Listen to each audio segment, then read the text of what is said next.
back, guys. So, on to the next one.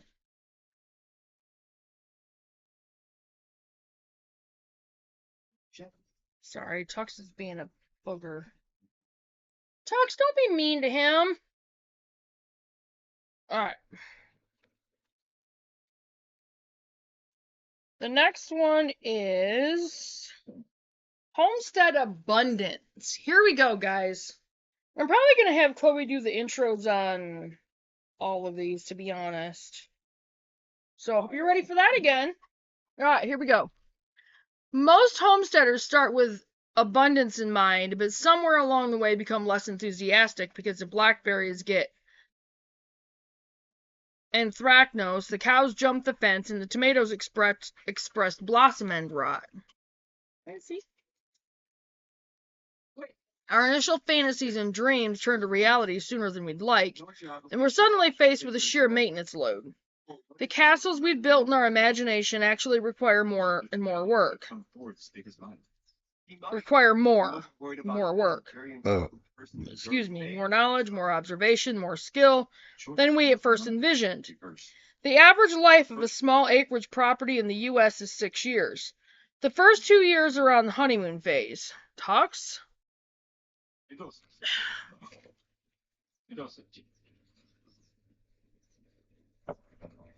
I'll beat you. Crap. The 1 million backyard chicken flocks begun in 2020 during the initial paranoia of the COVID pandemic are dropping fast. Sorry. If you've been watching the news lately, people are abandoning these birds, taking them to animal shelters, or butchering them. Somewhere between initial euphoria and midterm slog, the idea of a backyard chicken flock became work rather than mere fun. Okay, I'm gonna pause this for a minute. I'll be right back, guys. Alright, sorry about that.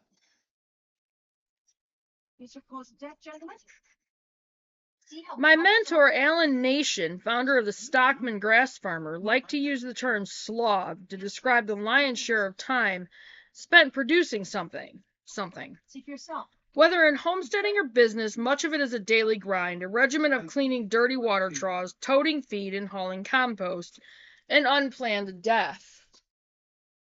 My old-timer neighbor farmer used to tell me that no matter whether you had 2 cows or 100, you always had one you wanted everyone to see, and one you hoped would stay behind the bushes. He always said that anyone who hasn't lost a cow never raised one. I'm sorry. Can't read, apparently. Oh, Lauren, that is so kind of you, and I accept. On one condition, that I be allowed to work a few hours in the store a day to pay for it. Well, you can't.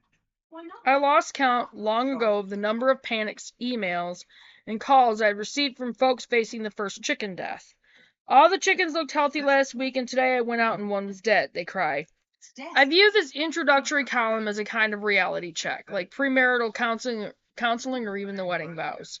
In sickness and in health, for richer or for poorer. Developed because wise elders realized that the honeymoon would end and it would, at times, turn into a slog. An unmet expectation, dirty diapers, or disagreement over parenting techniques gradually creep in and early romance gives way to reality. Fortunately, if a couple hangs in there through the middle years, learns to appreciate their differences, learns to communicate, learns to cleave to those vows and dreams, true deep love sets in. Genuine, strong, abiding, life must run its course before the relationship matures into its fullness. Indeed, psychologists now recognize that the most intimate friendships only develop in shared adversity. You don't build deep, long-lasting friendships at parties and celebrations. You develop them in the slugfest of life. It's why military personnel usually have lifelong, deep friendships after serving in undesirable conditions. This is the first issue of a publication dedicated to homesteading success, and I debated long and hard about what I could bring to the table. Kind of an appetizer that would be helpful. When Melissa asked me to address foundations, I couldn't help but deal with the cycle that I've seen countless times. In fact, it's more common than perseverance. Business guru Peter Drucker talks about the learning curve. You have an idea, a dream, and you jump in, but instead of a gentle upward trajectory toward flight, it actually nosedives into what he called the slough. It's a valley of learning, of trying new things, of developing protocols, and it usually lasts 3 to 5 years. That's a long time in our modern day where instant gratification and sound bites dominate expectations. Fortunately, the curve does eventually bend upward until it reaches the success originally envisioned. The great news is that it continues to climb toward mastery and full-blown satisfaction. That's where a marriage outlasting the middle year slog culminates. That's the goal, which is why quitting and starting over simply shortens the final satisfaction and joy. More often than not, starting over means you never have time to reach maturity. Well, I don't know if that's what I did or not, but we had to move, so.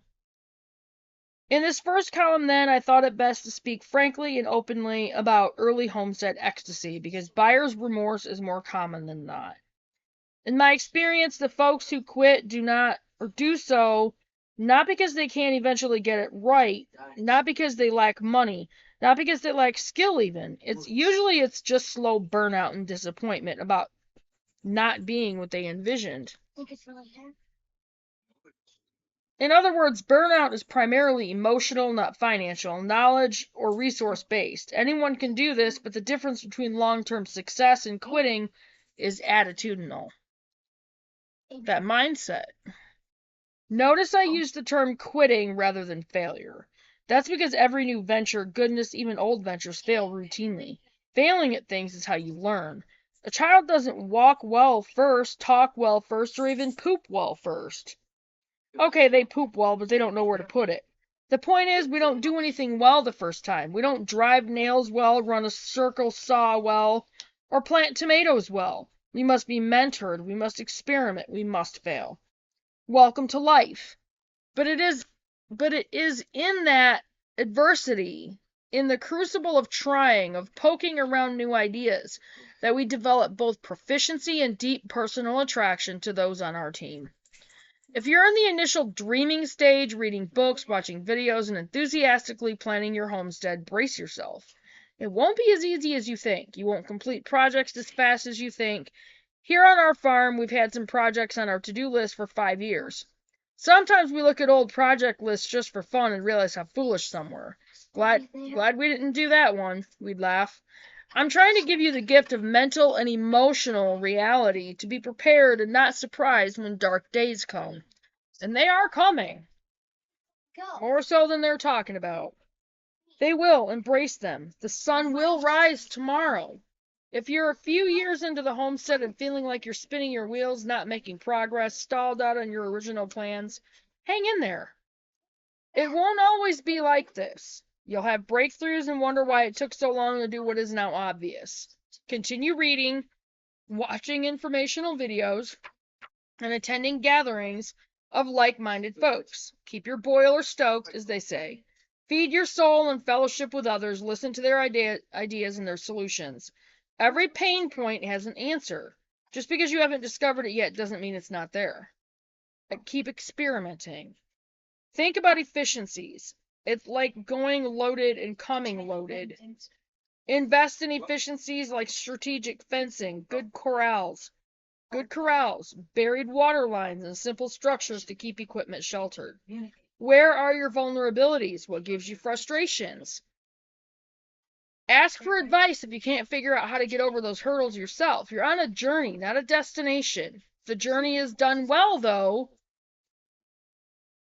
you should see some easing up. That bushel of green beans should be easier and easier to acquire. The apple tree pruning should go better each year, along with the apple crop. What you want are new trials, new hurdles. That's how you know you're making progress. On the other side of this homestead funk is deep satisfaction.